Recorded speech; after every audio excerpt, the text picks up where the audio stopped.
Video చూసే ముందు ఒక లైక్ కొట్టి జై శ్రీరామ్ అని కామెంట్ చేయండి.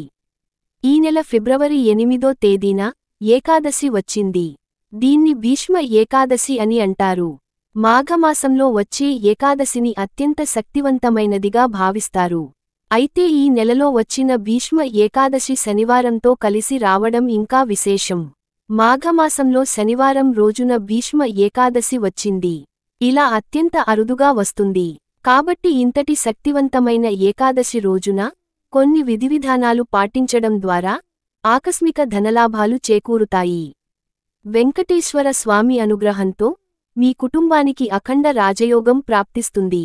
ఏకాదశి పూజా విధానాలు, పాటించాల్సిన పరిహారాల గురించి ఈ వీడియోలో తెలుసుకుందాం.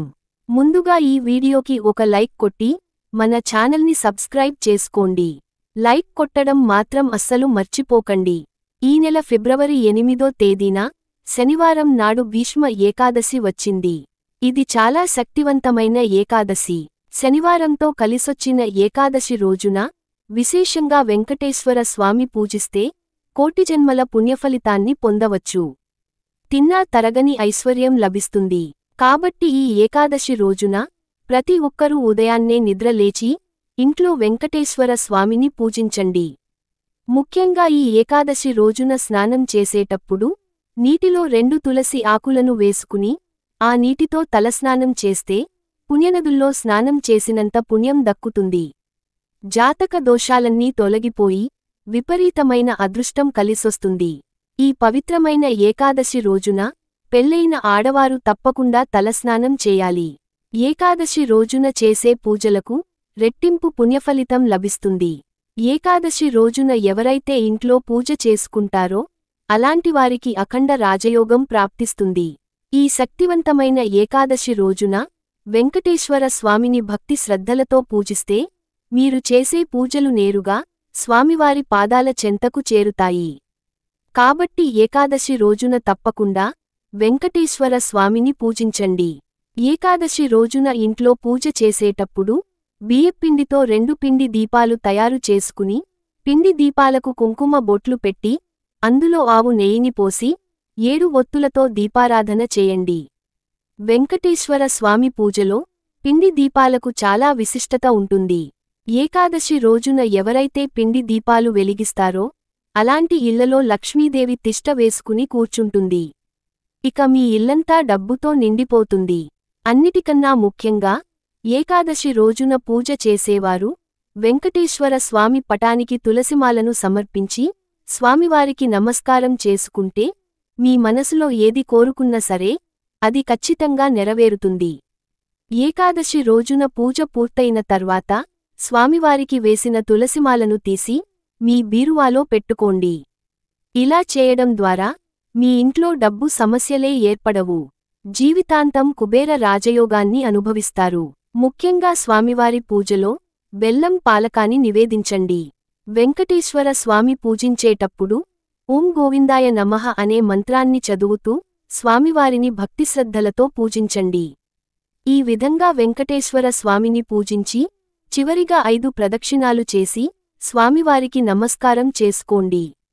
ఈ విధంగా ఏకాదశి రోజున ఇంట్లో పూజ చేసుకుంటే వెంకటేశ్వర స్వామి అనుగ్రహం ఖచ్చితంగా లభిస్తుంది.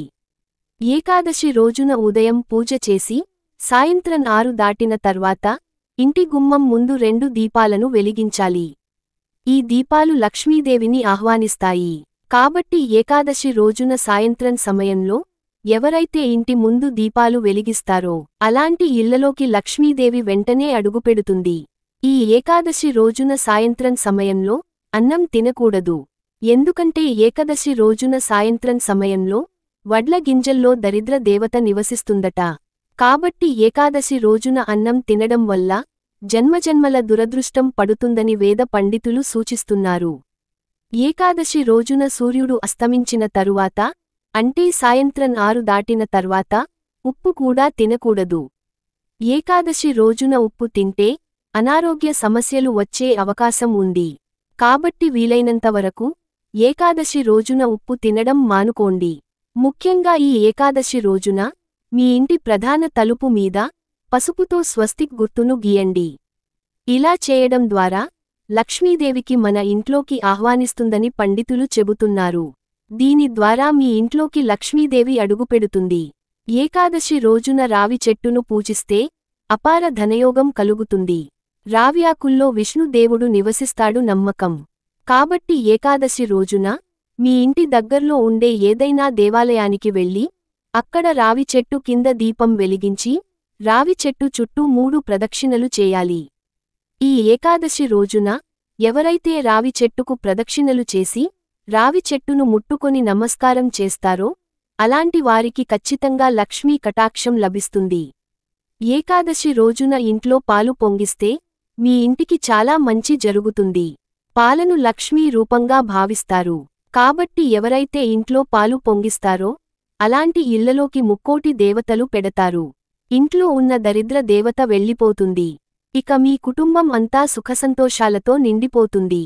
ఈ ఏకాదశి రోజున ఇంట్లో తులసి మొక్క దగ్గర నెయ్యి దీపం వెలిగిస్తే విపరీతమైన ధనప్రాప్తి కలుగుతుంది. తులసి మాతకి నెయ్యి దీపం వెలిగించి తులసికి నమస్కారం చేసుకొని 5 ప్రదక్షిణలు చేయాలి. తులసి మొక్కలో లక్ష్మీదేవి కొలువై ఉంటుంది.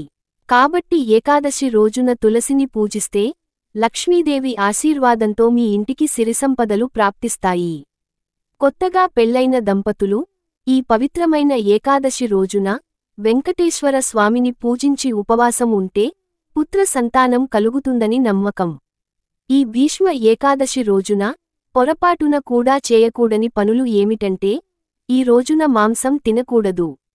అలాగే వెల్లుల్లి, ఉల్లిపాయ వంటి ఆహార పదార్థాలను తినకూడదు. ఏకాదశి రోజున తులసి ఆకులను కోయకూడదు. ఈ వీడియో మీకు నచ్చితే లైక్ చేసి సబ్స్క్రైబ్ చేసుకోండి.